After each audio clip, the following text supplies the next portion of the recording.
arresting a suspect. Okay, you don't mess with this guy until this guy gets out of the population of people. Then you can get this guy. Y'all mess with this guy when he's next to a Jack in the Box, shopping center. Y'all shoot like y'all in the Wild Wild West. Why you shoot at a man in an open parking lot with people? They shot the little girl in the eye. You need to be fired.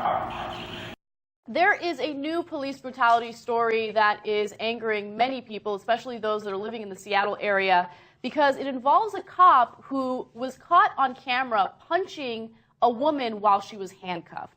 Now, part of the story that might enrage some individuals is it turns out the cop isn't going to face any charges at all. The prosecutor in the area has decided there isn't enough evidence to charge this cop.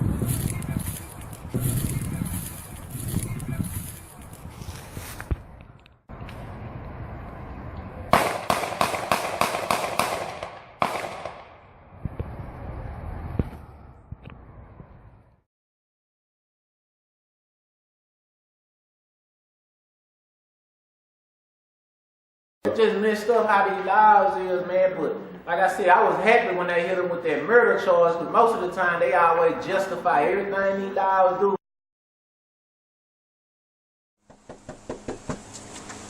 Police. Hello. What's going on? How you doing, man? What's going on? Oh, this is off the chain. Incoherent. Who's that? Chopping up people in the sun. Bipolar schizo. What's going on? You drop that for me. Drop that for me, guy. Jay! Drop it. Jay! Drop it. Jay! Oh,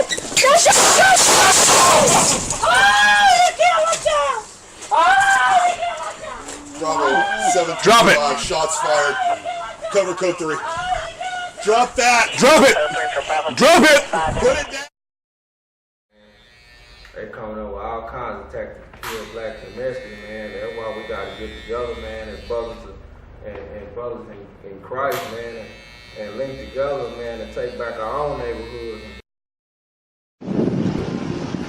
Hands up. All 4 of you, hands up. What were you doing? Why are you moving your hands around so much? Making me nervous, man. Who are you? Richard? All of you put your fucking hands up right now on top of the seats. Dispatch 374 here. Richard Ramirez here. Can everybody step it up? Hands up! Hands on the fucking... Get your fucking hands up. I'm gonna shoot you. I will shoot you. Hands up! Hands up! Hands up! I will shoot you again. Hands up! Hands up! You fucking move, I'm gonna shoot you. Get on the fucking ground! Their training is bad. Nobody wants to be a police officer. They're making bad decisions. They're rushing them out there, and they're afraid. They're afraid. Most of the guys are bigger than them. Come on, you got to have some kind of sense about it. Understood? Because it's not just that they're actually trying to kill us off. It's decision making, poor training. It's on the government too. It's trying to save a dollar. Trying to save a dollar.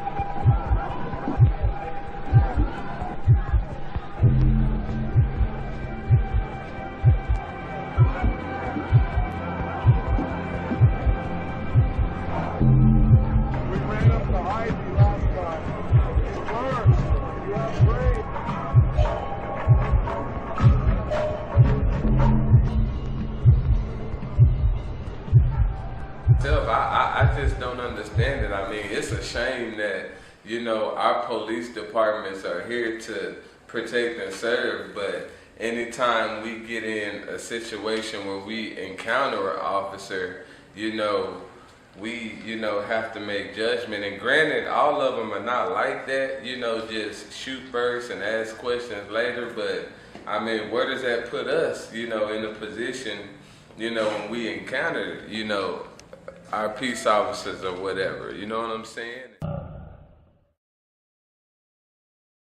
Here we are, 1965, the riots. the counter-fucking revolution, the exploitation movies. Fast forward, 1992. Rodney King get beat the fuck up in front of everybody. The whole world saw Rodney King get beat the fuck up. Why did the people rebel when the cops got off? Because they were oriented politically by the music. The most ubiquitous record in the black community was Fight the Power. It was Fight the Power. It was X-Clan. It was Poor Righteous Teachers. It was Brand Nubian. So they knew to the people, the youth had already been oriented that we not going to take this shit. We're going to shut it down because we can't trust it, so we fighting the power. That's just what it was, right? So we rioted in 1992. And what did they do? They said, yo, hold up. We got to change the fucking playlist. Just like when Nat Turner in 1832. Just like the long hot summer 65, 67. They shift the paradigm. And the next thing you know is I'm the dope man, yeah boy, wear corduroy, pockets out the here and I'm unemployed. I keep slinging these rocks and my pocket get bigger, yo catch that 5-0, double up niggas! That's where we went, because that's when mainstream started pushing. Now the labels started signing all of these motherfuckers with this content. And they started just promoting a particular brand of hip-hop content. Hip-hop did not die. They shifted the playlist. And it didn't just happen here. My brother Davey D from out Oakland, California showed and proved how it happened in Africa at the same time. You understand? They shift the playlist, man. Pay attention. So what happened was, 2005, Sean Bell get killed. He gets shot 50 fucking times. The police all get off, just like with Rodney King. But there was no riot. Why was there no riot? The #1 fucking song in the black community was Like a Lollipop. We still haven't got to the underlying issue, which is why these shootings are occurring. And these shootings are occurring for a way bigger purpose than what we can foresee as just a white on black thing. This is something coming from higher up, that they're implementing a war on a black man, trying to start a race riot. And I believe that's what it is. I believe that they're trying to start a race riot. And once they do that, then they can move in with a martial law with police in the state of America.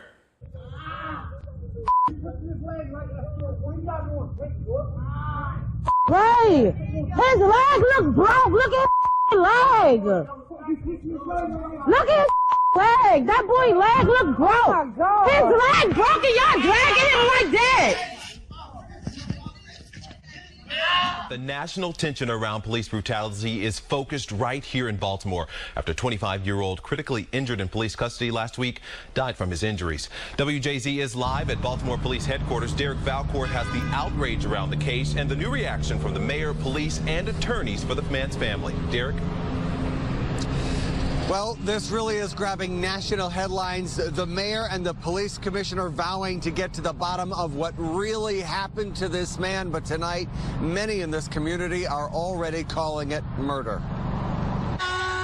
This cell phone video shows the moments after police chased down and handcuffed Freddie Gray last Sunday. He's screaming in pain and his leg dragging as he's put in the back of a police van. Less than an hour later, he's rushed to the hospital. His spine 80% severed at his neck, according to his family attorneys. He lapsed into a coma and died this morning. An already frustrated community now outraged. Those officers immediately need to be arrested and charged. You're dealing with murder. All lives matter in this city. Police Commissioner Anthony Batson and the mayor promising a full independent investigation into what happened. The questions that many of you have are the same questions that we're asking. Attorneys for the family say if the police have nothing to hide, they should release all videos and recordings related to the case. And for now, they're awaiting findings from the investigation. We again, getting all the police in the camera. Yeah, the little body camera. Yeah. No, I mean that helps. That ain't the main issue. That ain't solution. No, that ain't solution at all. Two demonstrators stand near the scene of Greenville's latest homicide. Others gather at a highly visible intersection of Highway 1 and Alexander Street.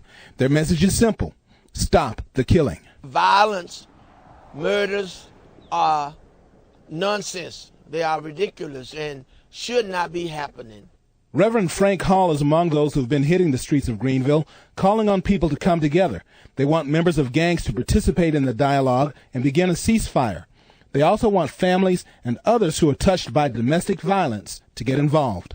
Violence is not going to be tolerated in our community. We want everybody to know that we love them, and we're speaking a message from God to let them know that we love them and we want to save them. A.J. Mosley, a deacon at Hall's Church. It's most important because, see, we started losing our young people every day. And you know, and I thought, oh, they're supposed to be the future of life when we all is gone. These demonstrators want families, churches, and other residents to get involved as well. Their hope is to spread a message to everyone that dialogue, not violence, is the way to settle differences.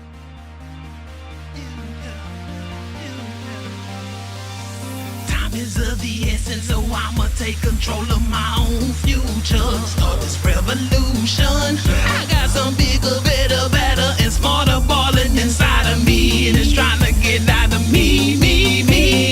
Cause things need to be done, places I need to be, so in the future they